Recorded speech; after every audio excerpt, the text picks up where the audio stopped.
18,000 known or suspected terrorists entered the United States during the Biden administration. How? We can't just be throwing numbers out here to the American public and say, yeah, 18,000 suspected, not sure, I don't know, maybe. Like, how and why did you get this number? How? The terrorist groups aren't just coming from other countries. We also have the terrorists within the White House, the government, the corruption party that I've been speaking on this channel. It's not just people on the other side of the world. It's people that are in our homeland right now that are also American citizens that are a threat to the majority, the people, we the people. And these are the we need to find and get and expose to the world to ensure that this country is actually run by the majority of the people.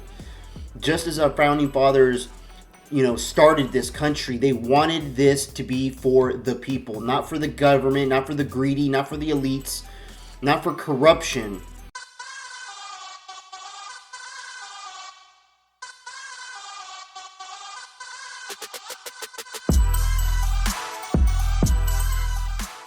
So far, NCTC has identified around 18,000 known and suspected terrorists that the Biden administration let come into our country. These are individuals who, under normal circumstances, would never be allowed to enter our country because of their ties to jihadi groups like ISIS and al-Qaeda. Now let's put that number into perspective. 18,000. That is roughly half of the Miami Marlins baseball stadium. It is roughly half of the capacity of Michie Stadium at West Point. And that is roughly half of the Boston Red Sox Stadium. Okay. Imagine that. Fenway Park, halfway filled up. That is the number of known or suspected terrorists that entered our country during the Biden administration. That is nothing short of shocking. And the warning signs were there for President Biden every step of the way. Biden's FBI director, Christopher Wray, issued this warning in March of last year. We are seeing a wide array of very dangerous threats that emanate from the border. There is a particular network where some of the overseas facilitators of the smuggling network have ISIS ties that we're very concerned about and that we've been spending an enormous amount of effort with our partners investigating. And then several outlets, including our network here, reported that ISIS affiliates were at large in America. In just the last few days, a group of Tajik nationals who investigators tell us have ties to ISIS were taken into custody. The 8 men, all from Tajikistan. So how did they enter the United States in the first place is the question. Sources telling Fox they crossed illegally at the southern border and were, quote, fully vetted. But listen to this, nothing was flagged somehow. So why did Biden let this happen? Let's bring in the Director of National Intelligence, Tulsi Gabbard.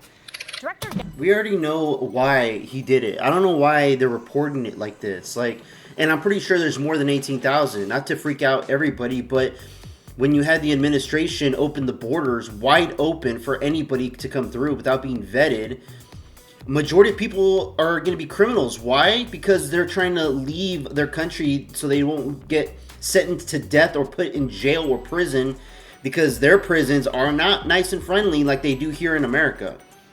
So, hey, this is my get out of jail free card to America. Let's go through Mexico's border because it's so easy going through the border during the Biden administration. And it also helped the Democrats say, hey, we're going to let all you people in unvetted, but you're going to vote for me this next election. You're going to vote for me. You're going to make sure I stay in power because I let you in this country.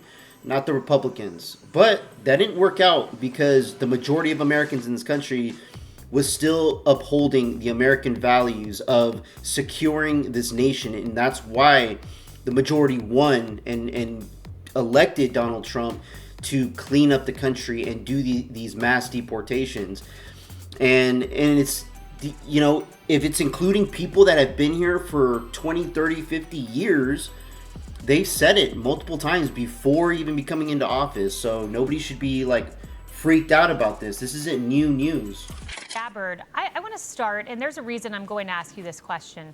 With what your job is every day at the DNI, I know from my experience in the West Wing, you oversee 18 intelligence entities. Just explain to our viewers what the job is of DNI.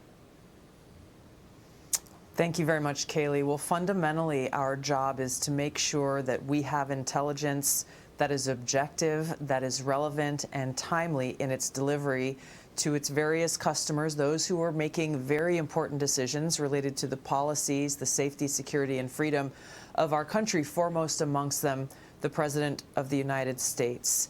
When we look at the threats that we face, obviously, we are very focused on making sure that the American people are safe and secure. The president has talked about this over and over and over again. And the reason why President Trump focused on this throughout his campaign and throughout his time here now in his second term in the White House is because he recognized how devastating and dangerous President Biden's open border policies were, how Biden administration did not take their vetting responsibilities seriously, and ultimately did not at all prioritize making sure that our country, our communities, our families here in the United States could have confidence that they live in a safe, secure place. And so we are working doggedly to carry out President Trump's promise to make America safe again and undo the very devastating and dangerous damage that the Biden administration left behind.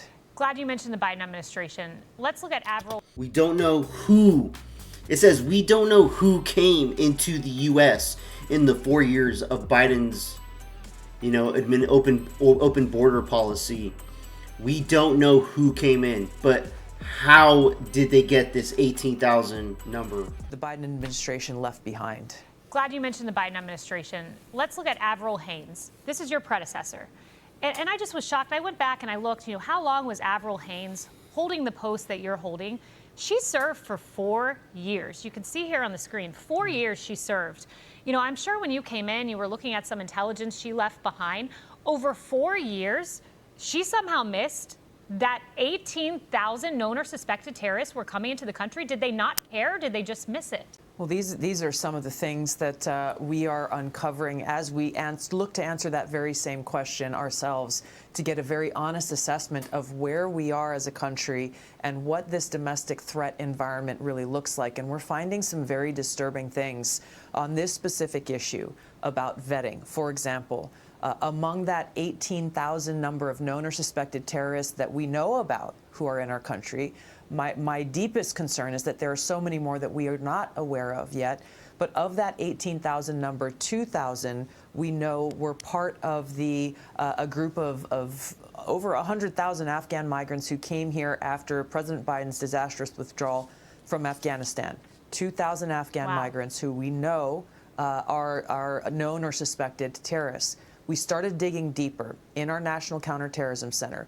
We've had whistleblowers come forward who were working there at that time, who were conducting the kind of thorough vetting that the American people deserve and expect from our professionals. And they were told, hurry up, don't do the thorough vetting that you normally do because we have to hurry up and get these people into the United States. What we are seeing right now is the exact result where we have a direct threat on the lives of the American people. And we have the kind of tragedy that we experienced on Thanksgiving with the shooting, the tragic shooting of our 2 National Guard soldiers, one who obviously lost her life and the other who is still fighting for his life. So when you talk about the lack of care and concern for the safety and security of our country and the American people and our own troops, for that matter, there's a direct correlation to at best, the lackadaisical approach you could say that the Biden administration took.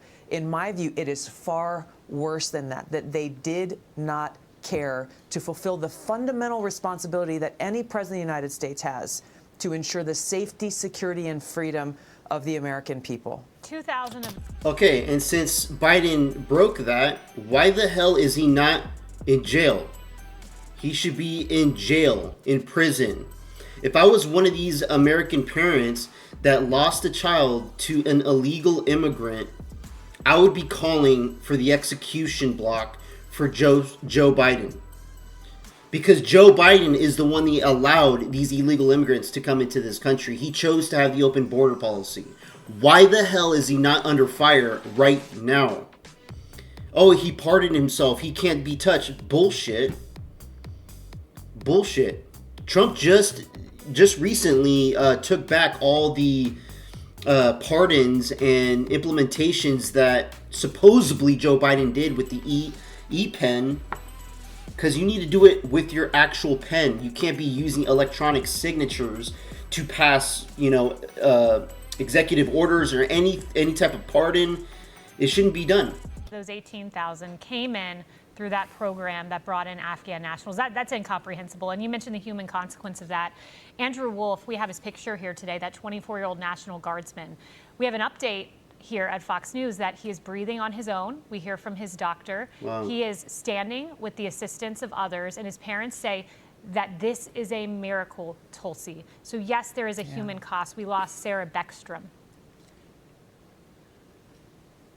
Yeah, this is something that we are grateful every time we hear good news about what Andrew is doing. Of course, our job is to try to use our intelligence capabilities, working very closely with the Department of Homeland Security and the FBI and our other partners to try to prevent these kinds of attacks. So we are working on vetting all of those who were led into our country, both with the disastrous Afghan withdrawal, as well as others who we know have been led into our country without proper vetting, but also working to make sure we can try to prevent these kinds of domestic terror attacks from happening that are being orchestrated and planned and led or influenced by terrorist groups like ISIS and Al-Qaeda, who in different parts of the world are continuing to try to plot against us. The terrorist groups aren't just coming from other countries. We also have the terrorists within the White House, the government, the corruption party that I've been speaking on this channel.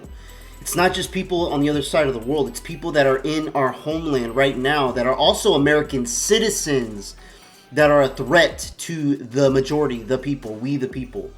And these are the we need to find and get and expose to the world to ensure that this country is actually run by the majority of the people.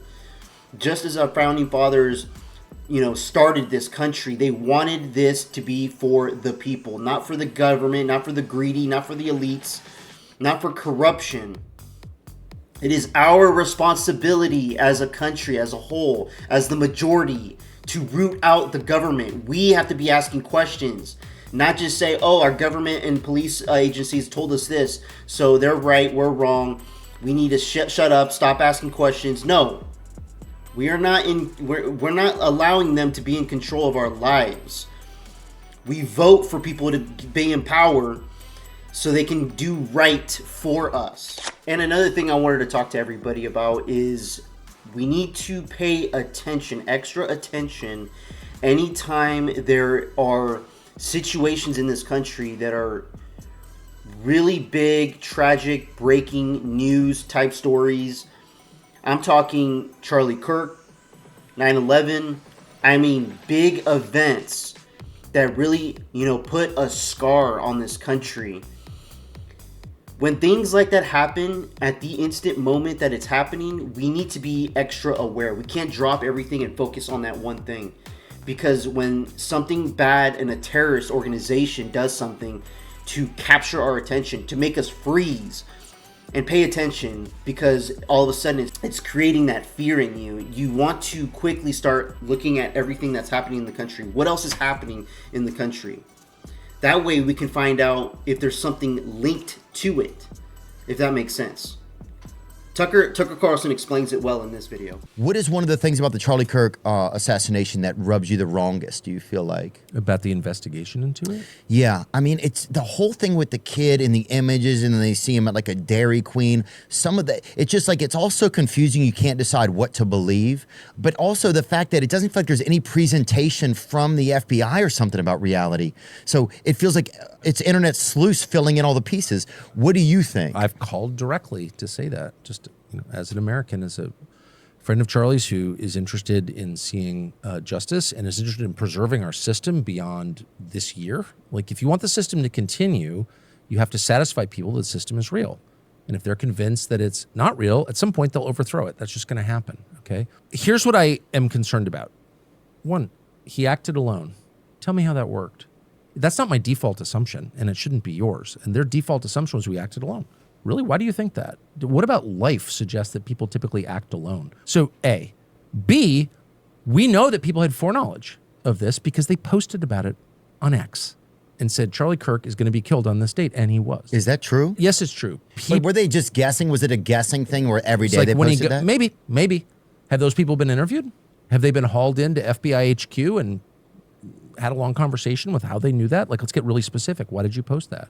Who have you talked to? Like, if I was doing this investigation, they would be at the very top of the list. We know, because we've got public postings on Twitter that people know, just like on 9/11. We know people bet against American Airlines and the banks that were in the World Trade Centers. They shorted those stocks. Those people clearly had foreknowledge of 9/11. Who were those people? We still don't know. So I would start there. But so you're saying that just the fact that there could possibly be some foreknowledge should be Well, investigated? there was foreknowledge because Okay. I saw the tweets. Got And so I saw at least two that said, everything's going to change when Charlie Kirk gets to the college in Utah. Okay. So those people, I'm not saying they're part of a conspiracy, but there's evidence that they had foreknowledge. Okay, so that's where you begin. Let me know what you guys think about this in the comments below. Like and subscribe. I would appreciate it. Till next time, peace out, everybody. This one's for Charlie.